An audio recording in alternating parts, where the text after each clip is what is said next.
बार्शी सोलापूर जिल्ह्यातलं एक महत्त्वाचं धार्मिक क्षेत्र, कारण इथे आहे भगवंत मंदिर।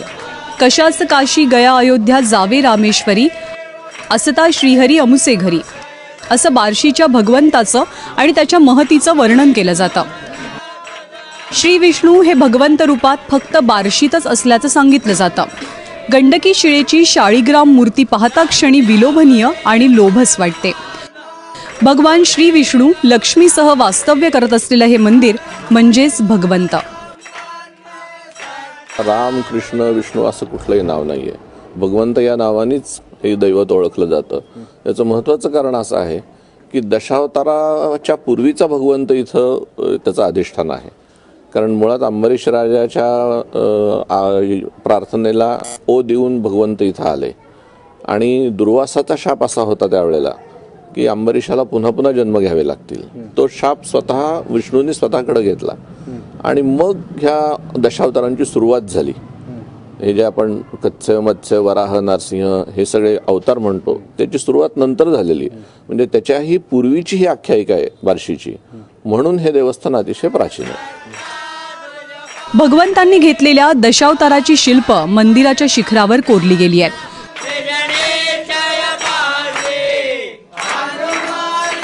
भक्तांच्या रक्षणासाठी पृथ्वीवर अवतरलेल्या भगवंतांची मूर्ती गंडकी शिळेच्या गुळगुळीत काळ्या पाषाणात साकारली गेली आहे।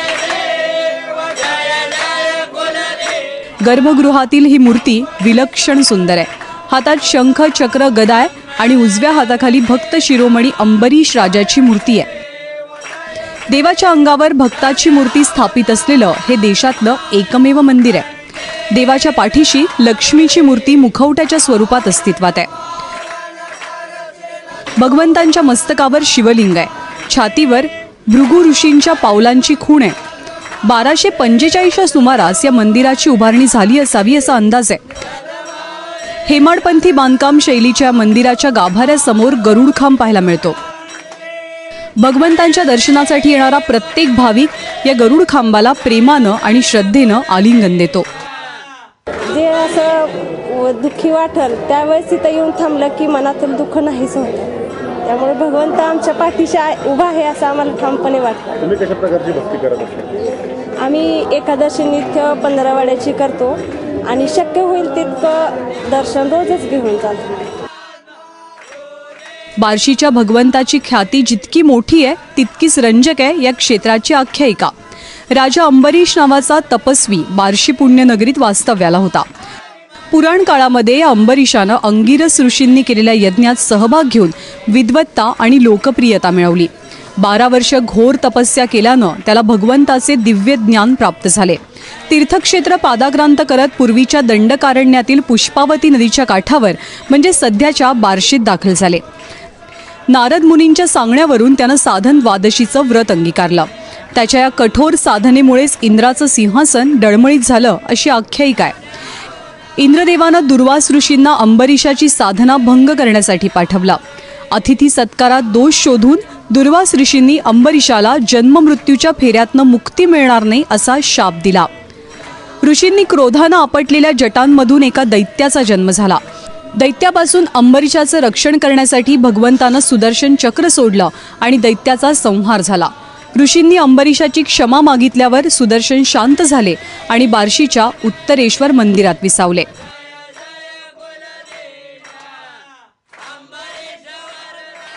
बार्शीचं हे भगवंत मंदिर पंढरीच्या पांडुरंगाच्या मंदिराशी साधर्म्य साधणार आहे। मंदिराची केवळ रचनाच नाही तर आध्यात्मिक महत्त्व सुद्धा पंढरीशी साम्य साधतं। भक्त पुंडलिकानं जसा विठू भूलोकी आणला तसाच राजा अंबरीशानं विष्णूला पृथ्वी तलावर यायला भाग पाडला। पंढरीच्या मंदिरासारखी सोळखांबी मंदिर आणि गरुडखांब मंदिराचं आध्यात्मिक आणि प्राचीन महत्त्व अधोरेखित करतात। पंढरपूरला जाणारा वारकरी हा भगवंताचा निस्सीम भक्त आहे। एकादशीला पंढरपूरच्या पांडुरंगाचं दर्शन घेऊन द्वादशीला भगवंत दर्शनानं उपवास सोडायचा हा वारकऱ्यांचा प्रघात आहे। द्वादशी म्हणजे बारस, याचाच अपभ्रंश पुढे बार्शी असं झाल्याचं काही जण मानतात। ज्याने केली नाही काशी त्याने यावे बारशी. भगवंताच्या चरणापाशी सखा नांदे अंबऋषी. अंबऋषी कारण आले भगवंत वैकुंठ सोडून भक्तासाठी. भक्त असावा कसा जोगा परमानंदास. ते एक मूर्ती छान छान. प्रतिवर्षी आषाढी, कार्तिकी आणि माघी एकादशीला भगवंत मंदिर भक्तांच्या गर्दीनं फुलून जातं. पंढरपूरला जाणाऱ्या वारकऱ्यांचं हे एक महत्त्वाचं ठिकाणही मानलं जातं. आषाढीला भगवंतांची मिरवणूक काढली जाते. उत्सव मूर्तीची ही नगर प्रदक्षिणा म्हणजे बार्शी शहरासह पंचक्रोशीचा जणू लोकोत्सव असतो. यासाठी खास सजवलेल्या रथातनं भगवंतांची उत्सव मूर्ती हजारो भाविकांना दर्शन देते.